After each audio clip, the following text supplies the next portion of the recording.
Hello guys. देखिए, जिस तरह से आपने क्वथनांक में उन्नयन को पढ़ा था, ठीक उसी तरह से एक टॉपिक और है हिमांक में अवनमन। और हिमांक में अवनमन को पढ़ने से पहले हम हिमांक की परिभाषा की बात करेंगे। हिमांक किसे कहते हैं? तो आपने एक सिंपल सी परिभाषा हिमांक के बारे में पढ़ी है, किसी द्रव का वह ताप जिस पर वह जमना शुरू कर देता है, या ये कह सकते हो किसी द्रव का वह ताप जिस पर वह द्रव अवस्था से ठोस अवस्था में परिवर्तित हो जाता है, क्या कहलाता है? हिमांक कहलाता है।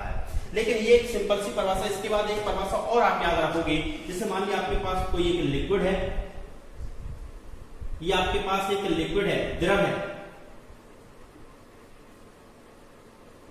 इस द्रव को आप फ्रिज करना चाह रहे, जमाना चाह रहे, तो जमाओगे तो ये द्रव से किस अवस्था में आएगा? जब आप इसको फ्रिज कर रहे हो, फ्रिज कर रहे हो मतलब आप जमाना चाह रहे हो, तो ये ठोस अवस्था में परिवर्तित हो जाएगा, सॉलिड में चेंज हो जाएगा। तो इसकी एक सिंपल सी परिभाषा आप याद रखो, किसी द्रव का वह ताप जिस पर उसकी ठोस और द्रव दोनों अवस्थाओं के वास्तव समान हो जाते हैं। ठोस और द्रव दोनों अवस्थाओं के वास्तव समान हो जाते हैं, उस ताप को उसका हिमांक कहते हैं।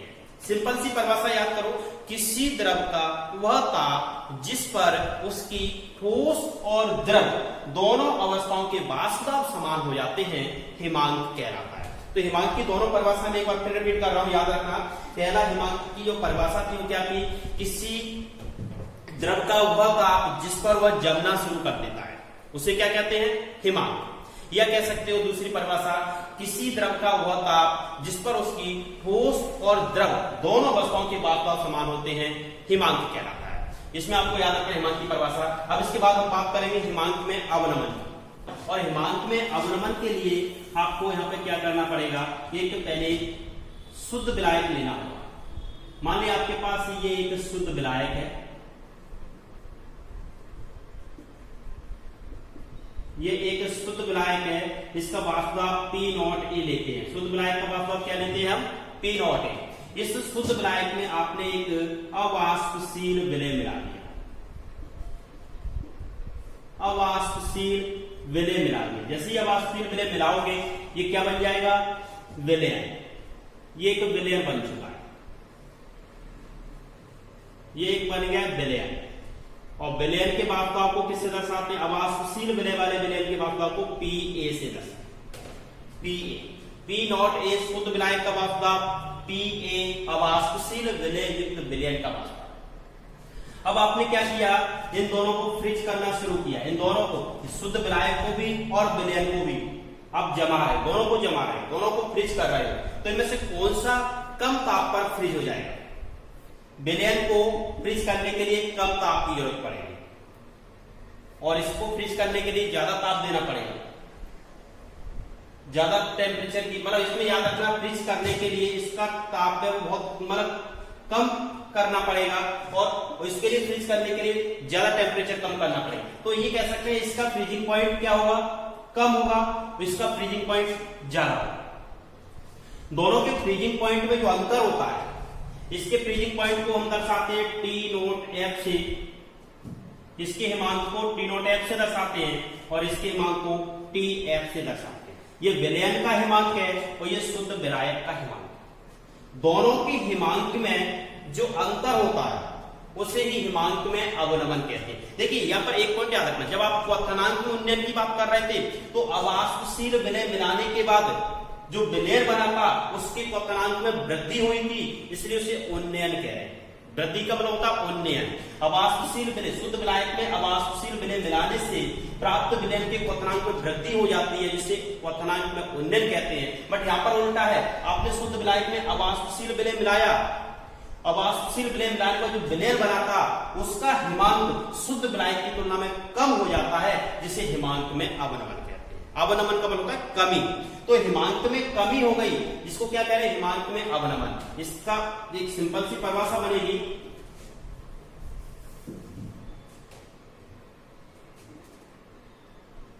शुद्ध विलायक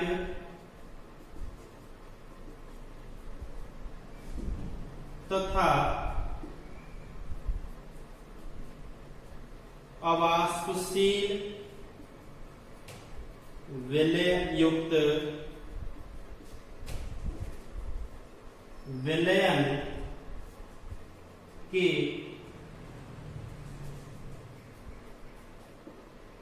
हिमांकों का अंतर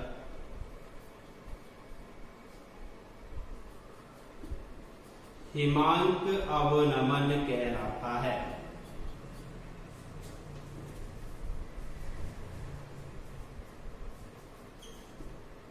जिसे डेल्टा टी एफ से प्रदर्शित करते हैं।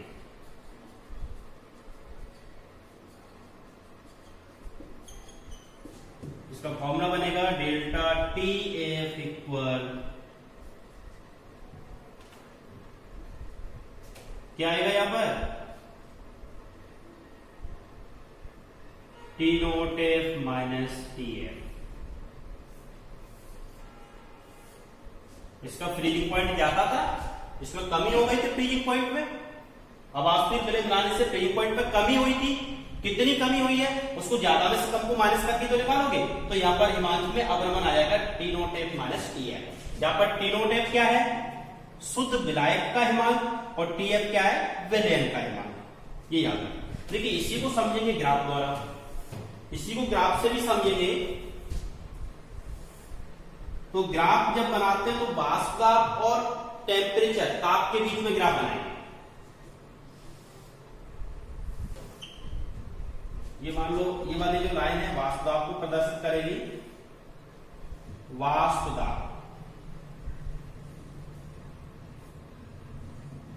दाब को दर्शा रही, वाष्प दाब बढ़ता जा रहा है।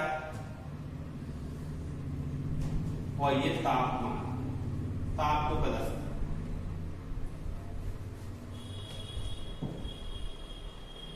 देखिए यहां पर क्या होता है, जब फ्रिज करते हो तो वाष्प दाब क्या होगा, घटता जाएगा। मान लिया आपके पास पहले एक शुद्ध विलायक है और शुद्ध विलायक का जो फ्रीजिंग पॉइंट है वो इस टेम्परेचर पर है।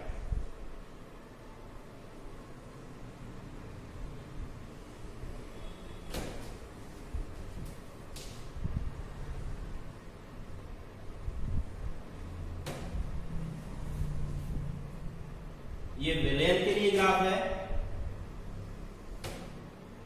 विलयन का जो फ्रीजिंग पॉइंट है वो इस टेम्परेचर, ये टी एफ के लिए है, ये टी नॉट एफ के लिए।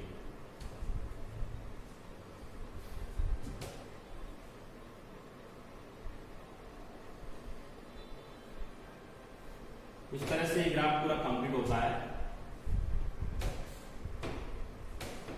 ये किसका ग्राफ दिखा रहे थे हम, विलयन का। ये किसका ग्राफ है, विलायक का।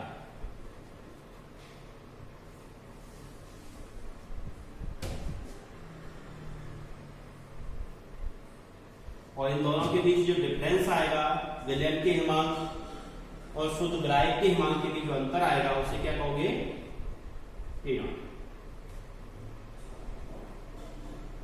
ये भी जो ग्राफ है शुद्ध विलायक के हिमांक को दर्शा रहा है, शुद्ध विलायक के ग्राफ को दर्शा रहा है। और सीडी जो ग्राफ है विलयन के ग्राफ को दर्शा रहा है। इन दोनों का अंतर हिमांक में अवनमन है। इसके लिए फॉर्मूला क्या बनेगा, delta T F equal T note F minus T F, जहां टी नोट एफ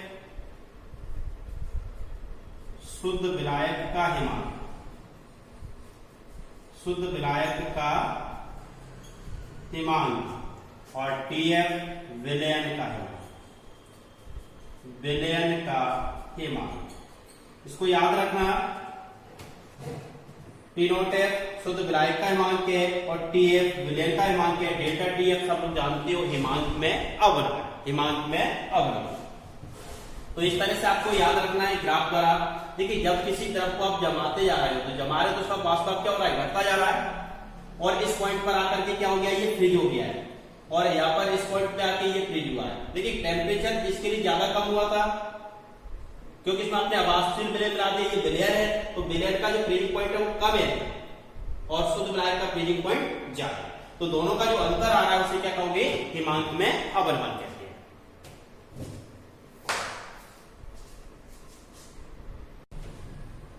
इसके बाद देखेंगे, प्रयोग करने के बाद हमें पता चलता है कि हिमांक में जो अवनमन होता है वो मोललता के समानुपाती होता है। तो यहां पर हम देखेंगे प्रयोगों से ज्ञात है कि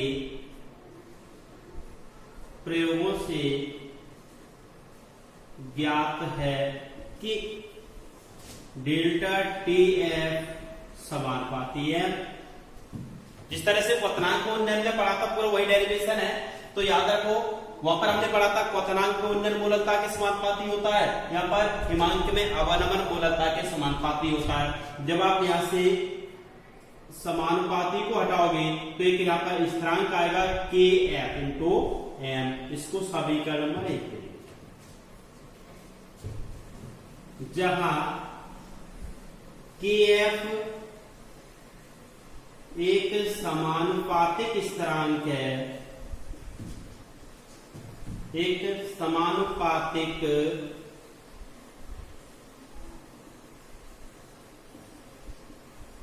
स्थिरांक है जिसे मोलल हिमांक अवनमन स्थिरांक कहते हैं। मोलल हिमांक अवनमन स्थिरांक कहते हैं। इसकी इकाई क्या होगी, इसकी इकाई देखिए, इसकी इकाई के लिए आपको याद रखना है KF की आप इकाई निकालोगे तो इसकी हो जाएगी केल्विन पर मोलर, केल्विन पर मोलर, या फिर आप ये कह सकते हो kelvin kilogram mole inverse, kelvin kilogram mole inverse इसकी इकाई है। तो यहां पर M क्या है, M मोललता है। M यहां पर क्या ली थी हमने, मोललता बताया था अभी आपको कि क्वथनांक में उन्नयन मोललता के समानुपाती आता है। और यदि हम मान लें यहां पर M मोललता को 1 कर दें, यदि M बराबर क्या हो 1, तो डेल्टा TF बराबर क्या बचेगा, KF। यहां से आप KF की परिभाषा बता सकते हो, मोलल हिमांक अवनमन स्थिरांक की परिभाषा बता सकते हो कि एक मोलल विलयन के लिए जो हिमांक में अवनमन होता है उसी को क्या कहते हैं, मोलल हिमांक अवनमन स्थिरांक। तो इसके लिए परिभाषा कह सकते हो, अर्थात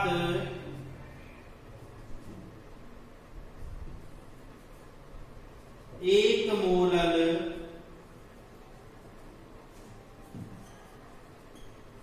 विलयन के हिमांक में होने वाली कमी मोलल हिमांक अवनमन स्थिरांक कहलाती है। मोलल हिमांक अवनमन स्थिरांक कहलाती है। तो इस तरह से मोलल हिमांक अवनमन स्थिरांक की परिभाषा याद रखोगे, एक मोलल विलयन के हिमांक में जितनी कमी होती है, मतलब आपने एक विलयन बनाया, एक मोलल विलयन, तो उसके हिमांक में जो कमी होगी उसे मोलल हिमांक अवनमन स्थिरांक कहते हैं। अब देखिए, इसकी सहायता से, हिमांक अवनमन की सहायता से अवास्तुशील विलय के आणविक द्रव्यमान की गणना के लिए व्यंजक निकालेंगे। तो यहां पर मैं डायरेक्ट लिख देता हूं, अवास्तुशील विलय के आणविक द्रव्यमान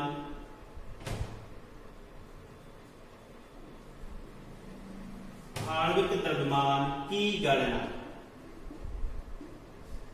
तो इसके लिए हम यही से स्टार्ट करेंगे। हमें ज्ञात है डेल्टा TF बराबर KF इंटू M, सभी को ज्ञात है। अभी हमने बताया था कि प्रयोगों से सिद्ध हुआ था, एक्सपेरिमेंट करने के बाद हमें पता चला था कि जो हिमांक में अवनमन होता है मोललता के समानुपाती होता है। तो यहां से ये इक्वेशन निकल के आता है। यहां पर भी हम वही लिख देंगे जहां KF मोलल हिमांक अवनमन स्थिरांक है तथा M मोललता है। M क्या है? मोललता। लेकिन आप सब लोग जानते हो मोललता का फॉर्मूला क्या होता है। मोललता स्मॉल m बराबर क्या होता है? WB into 1000 MB into WA। अतः समीकरण 1 से, अब समीकरण 1 में आप मोललता का मान रख दोगे तो क्या आएगा? डेल्टा TF बराबर KF into WB into 1000 MB into WA। यहां से आपको निकालना क्या है?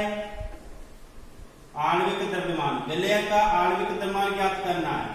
तो MB को उधर कर दोगे और आ जाएगा KF into WB into 1000 upon delta TF into WA।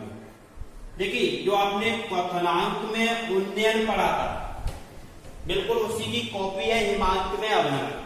बस अंतर क्या है? जब किसी शुद्ध विलायक में अवाष्पशील विलय मिलाते हो तो क्वथनांक में होती है वृद्धि, जिसे क्वथनांक का उन्नयन कहते हैं।